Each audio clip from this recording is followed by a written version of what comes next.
नमस्कार प्रेक्षकांनो, आता इकडे फायनली अंबिका समोर मंजिरीचा जो काय काळा चेहरा राहतो तो सगळा आलेला राहतो. आता इकडे मंजिरीने मीराला मारण्याकरता एक प्लॅन केलेला राहतो, पण तो प्लॅन डायरेक्ट अथर्ववरती उलटून जातो. आता अथर्वच्या डोळ्यामध्ये डायरेक्ट गरम तेल जातं.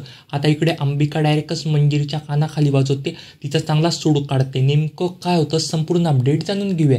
चला तर व्हिडिओला सुरुवात करूया. आता इकडे मीरा पण किचनमध्ये राहते, ती काहीतरी स्वयंपाकाचं बनवू लागत असते. तेवढं तिथून मागून अथर्व पण येतो. अथर्व बोलतो, मीरा काय करतेस बरं तू? तेवढ्यात मीरा पण बोलते, मी ना थोडंसं तळण काढून घेते. तेवढ्यात अथर्व पण बोलतो, थांब मी तुला मदत करतो. असं म्हणून अथर्व पण तिला मदत करू लागत असतो. पण ती जे पीठ असतं ना, ते पीठ भिजवताना अथर्वच्या डोळ्यामध्ये जातं. अथर्व म्हणतो, माझ्या डोळ्यामध्ये अचानक काहीतरी गेलं. मीरा म्हणते, काय झालं बरं तुम्हाला? आता इकडे मीरा पण त्याच्या डोळ्यामध्ये बघू लागत असते.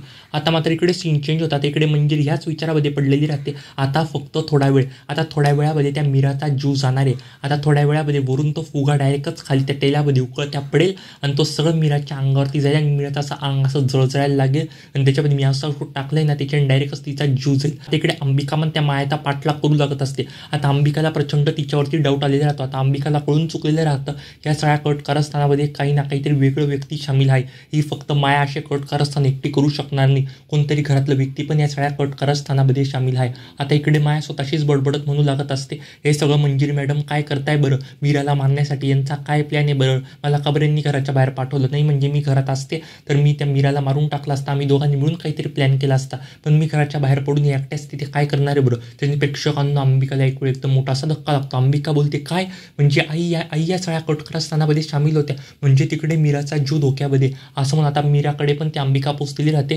तेव्हाच आता प्रेक्षकांना वरून डायरेक्टच तो फुगा खाली पडतो आणि अथर्वच्या डोळ्यामध्ये उकळतं असं ते थोडंसं तेल जातं. आता अथर्व बोलतो, इथे काय अचानक माझ्या डोळ्यामध्ये तेल केले सगळं काय होतं? मीराला काही देखील सुचत नसतं. मीरा बोलते, काय झालं काय झालं? सगळे घरातले मंडळी तिथे येतात. तेव्हा दादासाहेब पण येतात. दादासाहेब म्हणता, काय झालं बरं? तेव्हाच अथर्व पण बोलतो, वरून फुगा पडलाय. ते वरून फुगा पडलाच कसं काय? त्याच्याने मंजिरी जाते, एकदम मोठासा धक्का लागलेला राहतो. मंजिरी म्हणते, हे सगळं काय झालं बरं? मी मीराला मारण्याकरता प्लॅन केला होता, दरवेळेसच माझा प्लॅन फ्लॉप होतोय, सगळं काय घडतं आहे बरं? तर आता अंबिका पण तिथे पोहोचते. अंबिका बोलते, हे सगळं काय झालं बरं? आता अंबिका डायरेक्टच मीराला म्हणते, मीरा थांब तू, या सगळ्या कट कारस्थानामध्ये ही बाई सामील आहे, ही घरातली बाई ही खूप नीच आहे, हिनेच हे सगळे कट कारस्थानं केले होते. आता ह्या बाईमुळे अथर्वची ही अवस्था झाली आहे. या सगळ्या कट कारस्थानामध्ये ही बाई सामील आहे, याच्यावरती तू अजिबात विश्वास ठेवू नको. हिने तुला मारण्याकरता प्लॅन केला होता, मुद्दाम हिने मला घराच्या बाहेर काढलं होतं. अत्तर मंजिरी पण उभी राहते. मंजिरीला सगळं कळलेलं राहतं, ही अंबिका सगळं बोलते, कारण की ना मंजिरीला अंबिकाचा सगळा आवाज ऐकू येत असतो. तेव्हा आता मंजिरी तर एकदम घाबरून गेली राहते. मंजिरी म्हणते, मीरा तसं काही नाही. त्याच सगळे घरातले बोलतात, तसं काही नाही म्हणजे काय बोलतेस बरं तू?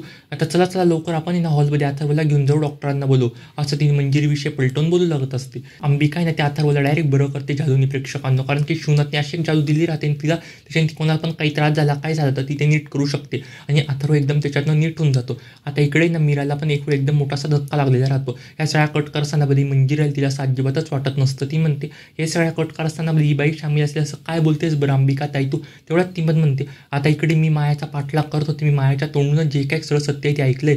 माया त्या कटकारस्थानामध्ये सामील होतीच, पण मायासोबत घरातली व्यक्ती जी सामील होती ना, ती म्हणजे मंजिरी मॅडम. तेवढ्यात मीरा बोलते, काय हे सगळं असं सामील होऊ शकते? मला असं अजिबातच वाटलं नव्हतं. आता मी काय करते ते बघाच. आता प्रेक्षकांना मीराकडनं काही देखील एक राहत नाही. आता मीरा आहे ना सगळं त्या मंजिरीला म्हणते, आता बघा मी तुमच्याबरोबर काय करते. आणि आता मीरा सगळ्या घरच्यांना सांगते, ह्या बाईमुळे आज आहे ना वेदाच्या बाबांची अवस्था झाली होती. ह्या बाईमुळे ना असा त्यांच्या डोळ्यामध्ये तेल केलं होतं उकडतं, त्यांच्या डोळ्यांना काय झालं असतं तर मग आपण काय केलं असतं बरं?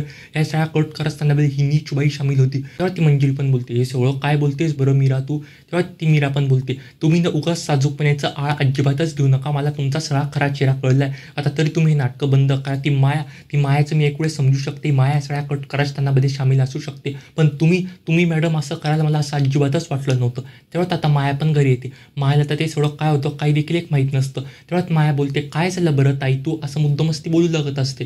तेव्हा ती म्हणते, तुम्ही दोघं या कट कारस्थानामध्ये सामील होत्या, मला कळालंय. तू मुद्दामच नाटकं केले, तू मुद्दाम घराच्या बाहेर पडली आणि ना यांनी मुद्दामच वेदाच्या बाबांच्या डोळ्यामध्ये गरम तेल टाकलं.